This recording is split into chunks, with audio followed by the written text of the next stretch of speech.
going on, YouTube? What is going on? It's your boy Bangers Two Times. What's going on, Twitch? If you're live, watching me live and direct, you know what I'm saying? It's your boy Bangers Two Times back another video. Today I'm reacting to why I left London for South Africa and why I'll never go back. Ooh, this boy left London, the UK, for SA. Okay, let's see what's popping. Let's get straight to it. 12 months ago, I took a one-way flight from London to Dubai, from Dubai to Cape Town, and then finally from Cape Town to Johannesburg. And let me tell you, I have zero intentions of returning to London permanently anytime soon. Now here comes the opinions, and trust me, I've heard it all before. Why would you leave such a global powerhouse with rich history, amazing healthcare, a functioning government for what? South Africa, that place that's always in the news for economic instability, crime, racism, apartheid, and to top it all off, you know nobody there. Now, as much as I have different opinions, I get it. It sounds crazy, but in this video, I'll be giving you 5 reasons why I made the move from London to South Africa and why I think it may have been the best decision I've made in my entire life. Let's see it is. Reason number 1 is cost of living. Now let's talk money. Living in London, I actually lived with my grandparents. And it wasn't because I couldn't afford to move anywhere else. Like, even if I didn't decide to live in London, I could have just moved to Birmingham or I could have moved to Manchester. Why did I decide to move all the way across the world to South Africa, right? Now, when you're renting in London, if anyone's renting in London, God forbid. Damn. You're going to be spending £2,000 a month in not a nice area. It could be a place like in Hackney or Bethnal Green or Tower Hamlet. See, this one thing I dislike about, you know what I'm saying, those sides. In Canada, we don't, I mean, in Eastern Canada, they do have like apartments like these a lot, you know what I mean? But in like where I'm at in the Western Coast, we don't really have such apartments like that. So, but you know, the gray skies and the apartments and all that, you know what I'm saying? I don't know, man. Or in Ilford For like 3,000 a for month? Nah, man. a 1-bedroom flat, £2,000 a month. Nah, man. That's And like that, $3,000. for most people in London, if I'm not mistaken, is their entire paycheck. So literally your entire paycheck, not even including, oh my word, not even including taxes, is going exclusively to rent for a 1-bedroom flat in dreary, cold, miserable London. Yeah, that's crazy. Whereas myself here, and I'm saying this not to flex by any means, I mean, you can come here and do it, right?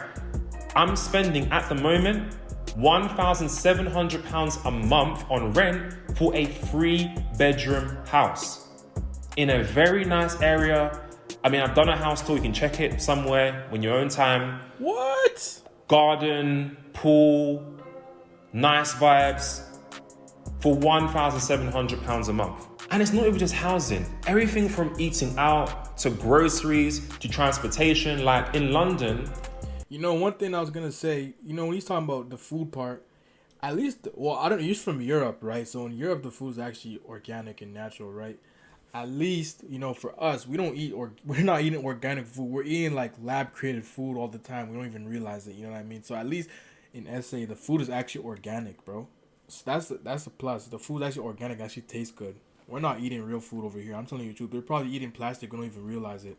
Eating out to groceries to transportation. Like in London, if you want to go, let's say I'm from East London. So let's say I want to go from Stratford to somewhere in central, Knightsbridge or even, right? If I'm taking it in Uber, I'm spending easy £150 for that trip. Not even including return, just that one way, right? Which is why most people in London, they're using TfL, but you got to get in the tube when it's rush hour. The tube smells, it stinks of piss. For me, I never liked that. You know, that's one thing I also rate SA2 with the Gautrain, for example, right? I still have my Gautrain card. Hey, the Gautrain is very, very clean. It is very, very modern. A lot of these trains around the world, bro, they're not clean, or not around the world. Let's say in Western countries, like, you know, in North America, you know what I'm saying, or some places in Europe, the trains are not clean. They're not new. They're dirty. They smell. How Train was perfect, and How Train goes a long way too. It was just amazing. So that's what I give SA as well too. So, whereas living in Johannesburg, I'm spending £80 a month in total for transportation. I don't have a car yet. I use Uber. I don't really like Bolt too much, but you can use Bolt as well. They're a bit cheaper, although the cars are a bit weird and they're dirty all the time, but you can use Uber. And it's only going to cost you maximum £10 to go from like a pretty long destination. Like let's say I'm going from, I don't know, somewhere in Santon to Midrand. That's going to cost £10-15.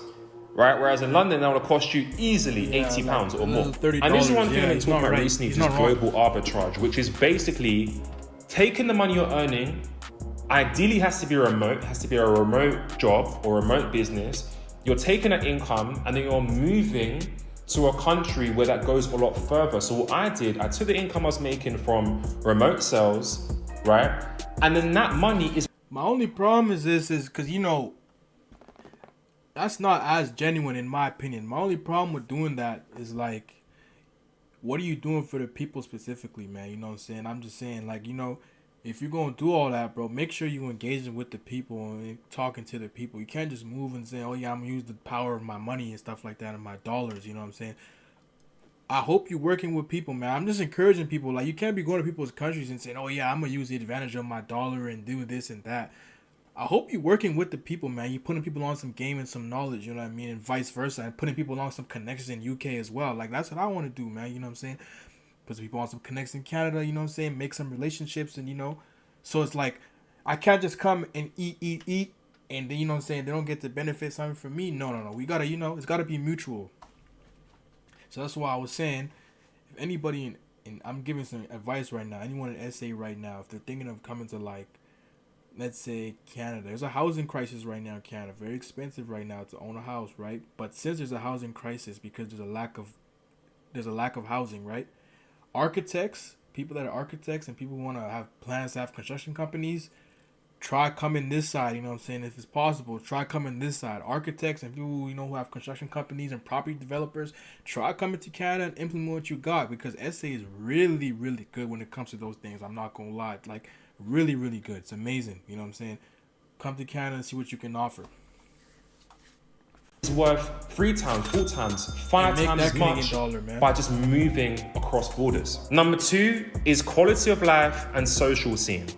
Now, this is something I never really shared too much with people, but in London, I was very depressed. Now, in London, it's not something I really shared to too many people, but I was constantly depressed. Because you go outside, especially where I come from. I don't come from a posh area. I don't come from a nice neighborhood. I walk outside, you see council flats. It's grey. Damn. It's cold. Everything's expensive. And that was a time when I was still building myself up. I'm still building my career now, but back then I was really in the trenches. I didn't have any money to do anything. And when you don't have money in London, like, you can't do nothing, right? Even if I want to enjoy myself, like go out to nightclubs, they call it groove. In London, we call it rave or motive. You're spending a few £100s, and that's not even a nice. And that's the thing too. Another thing I realized, man, because over there it's like you can just go to News Cafe, a restaurant. You know what I'm saying? South Africans who know. You go to News Cafe and you just be eating food, and all of a sudden it's already active, like it's vibey. Versus over here, it's like everything is so restricted. Like, just to have an area, like in example in Vancouver where I'm at, I'm in another city though, right? But just to have an area where you can just play, like to listen to good music, you have to go always to downtown, bro. And it's like you gotta pay at least $30, and then it's just ridiculous. I find it ridiculous in that aspect though. The nightclub, like night scene or nightlife scene, is really bad here. Horrible in Canada, man. So I understand where this UK guy's coming, because Canada's like the daughter of like UK, so. You're not even having a great time, in my opinion, right? Because you're stepping outside, you put on your nice fit, and then it's raining.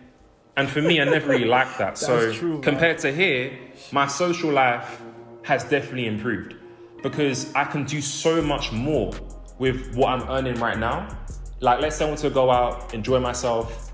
For me, I come from not really African. People ask me, am I African? I'm not actually African. People think I'm from Niger. I'm not from Niger. I'm Caribbean. but ancestrally, we're all African, you know? Okay, Africa cool, is a cool cradle stuff, bro. of humankind. And everyone from the Caribbean came from Africa. So for those wondering, I'm not Nigerian. I just look Nigerian because we all come from Africa, right? Okay, but okay. I grew up listening to Afro beats. I grew up in a very African culture. And that's a lifestyle I've really accustomed to.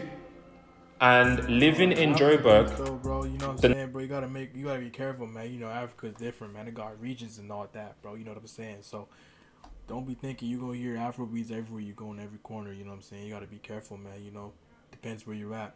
nightclubs here, you can go to Live, you can go to Booth, you can go to Concar, Montana, and you can have an amazing time. And Mapiano, I'm probably butchering that. I know people have told me I'm saying that wrong, but music here is great, vibes are great, and you're only spending about 20, 30 pounds at most, unless you get the sections and you're really trying to go all out, right? But if you wanted to have a good time with your friends, spending 20, 30 pounds a month, even if you share a table with other people, you split that 20, 30 pounds for just that one night out. And of course, if you do it more often. For me, when I first came here, I was very much out and about. I was very much like every motive I'll go to a motive every other day. But now I've kind of calmed down a bit. If I'm invited out, I'll go. If I'm not, then cool, right? I've got my work to do. I'm working on my own businesses and all that kind of stuff. So I don't really have the time to be doing the most as I used to when I first came here. But I'm not judging anyone. If you guys like to go out, you like to get lit, South Africa is the best place to do that. And also, like, in terms of making connections, right? I've made a lot more connections than I have back in London. I feel like because I've not known anyone here, I've forced myself to meet people. In London, yeah, I know people from here and there. I didn't really have an incentive to be outwardly networking with people. And also another thing is, like, you know, when you're in your own spot, like your own city, like, you can know people, but it's like, since they know you, they kind of try to size you. Like, they try to, like, well, they know of you and they've seen you before. They try to size you. Like, some people just don't like you, bro. Like, that's another thing too. Some people just don't like you, bro, and they just trying to, like, you know, they just don't like you. I'm not gonna say too much about that. If you want, I can go in more detail. Let me know, and I'll explain more what I'm trying to say. But here, I've definitely made an effort, and I've made a lot more connections than I have back home. Or have I made more connections? I don't know. I haven't really been counting like that, but I've definitely met a lot of people here. From everything, like from people who work 9 to 5s, to people who like having good vibes, or people who just like, I've met everyone from people who just work the 9 to 5 to people who enjoy good vibes to people who run companies, right? I've made an effort to meet people in industries that are not what I'm used to. So for me, I'm in the online business world, I'm in the sales world, but I've met people who are entertainers or who are musicians, or in just completely different industries that I'm not personally in. And that's forced me to expand my horizons a bit more. The next reason for me, which might sound a little bit weird because I'm not actually working in South Africa, but it's career opportunities. So the career opportunities here in terms of, now when I say career opportunities, I'm not necessarily talking about me working here because I don't work a job here. I have my own work that I do online. I work internationally. I can run this in Vietnam if I wanted to. As long as I've got a laptop and internet connection, I can make money. But it's not necessarily working here. It's more about the time zone. So number 4 is work-life balance. So as I mentioned before, in London, I didn't really have a massive social life, if I'm being very honest with you. I'd go out here and there. When I mean here and there, I mean literally maybe once or twice a month, mainly because I was living with my parents and I feel like my family, I love them, but there was a lot of heavy surveillance. Like every time I want to go out somewhere, they ask me where I'm going. I feel you on that, though. Now, I feel I'm you in on my own that. place, got my own crib. I can go out whenever I want. If I want to go out clubbing at 3 a.m. in the morning, I ain't got someone asking me what I was doing at 3 a.m. in the morning. Whereas in London, obviously I couldn't do it. I was living with my parents. And that's why I feel like a lot of you guys who are 24, 25, 26, still living at home with your parents, mainly because the cost of living is crazy to get a 1-bedroom flat. In the West, they're not letting us be independent, bro. That's the craziest thing. They're not letting us be independent. I'm trying to tell y'all, man. They're really not letting us be independent over here, bro. It's crazy. Expensive, and you want to blow your entire salary on rent. I think that's a really stupid investment. But definitely here in South Africa, I've experienced a lot more freedom here. And another thing as well in living in the UK is that usually if you're working a 9 to 5, you can only take 1 or maybe 2 trips a year. Take 1 trip to maybe Spain or Greece. But that's really it, right? Because I know a lot of people who live in UK, they take trips often to Europe, right? Whereas when I'm living in South Africa, I'm one flight away from Mauritius, an amazing, beautiful island with nice landscapes, or I can go and visit other areas in Africa. Like for me, the reason why I want to build Johannesburg or South Africa more broadly as my base is because I want to travel more within Africa. I wasn't really interested in living in Europe. I wanted to live in Africa. And I'm only one flight away from Zambia, which I've been to, from Botswana, from even Nigeria. I want to visit Nigeria, but I want to live there. But I want to be very central in Africa. Or if I want to go to Dubai, like I'm just thinking about it. Even like the distance from here to Dubai is equidistant from Dubai to London, right? It's just that I have more opportunities here, more That's true. places to travel to. That's so true. I never thought about that factor, man. We trapped, bro. I'm in the western coast of North America, on the northern western coast. I don't have much options. I'm like in a little island, bro. Damn, man. Maybe I should. Ooh. Hey, man. He might be up to something for real. That I personally want to go to. And the final reason is personal growth. Now, moving to a new country forces you to get your comfort zone, right? Living at home with your parents, where you kind of just meet the same people or you know the same people that you grew up with, it doesn't really accelerate your personal development. It doesn't put you in a very risky environment. I've moved thousands of miles away from my own home, not knowing anyone, had to build a new life, had to self-fund myself from my own money. Like, it's not even like I've got rich parents to ask them, hey, could you pay for this, pay for that? No, I've self-funded it with all my own ventures. Salute to you, for brother. 50 months if you include the time I was in Dubai.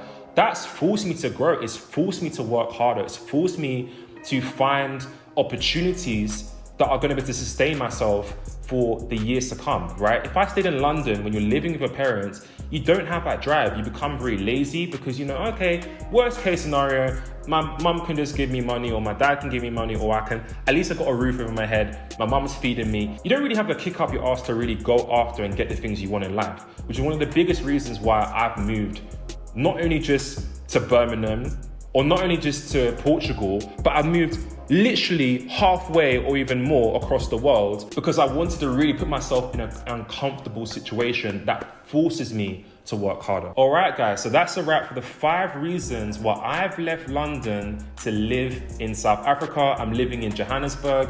I've created videos before. Yeah, man, I can't lie. That was a good video, my brother. You know what I'm saying? That was a good video. You know what I'm saying? That was a great video. I actually get your points, man. You know, you actually made some good, valid points. You know what I'm saying? Some of them actually, you know, they's hitting me, man. Some points he was saying, I'm now thinking, I'm reevaluating life right now. So, you up to something. Big up to you, man. You up to something. Big up to you. It's your boy, B2X. You know what I'm saying? Make sure you like, comment, share, subscribe for new channel when we 100K. So let's get it popping, y'all. Damn, I'm actually reevaluating, right? Sheesh. I'm reevaluating for real, man. Sheesh. Sheesh. He something he said, I'm not gonna say, but something he said actually hit home or hit in the head, man. Anyway, see y'all later. I'm out.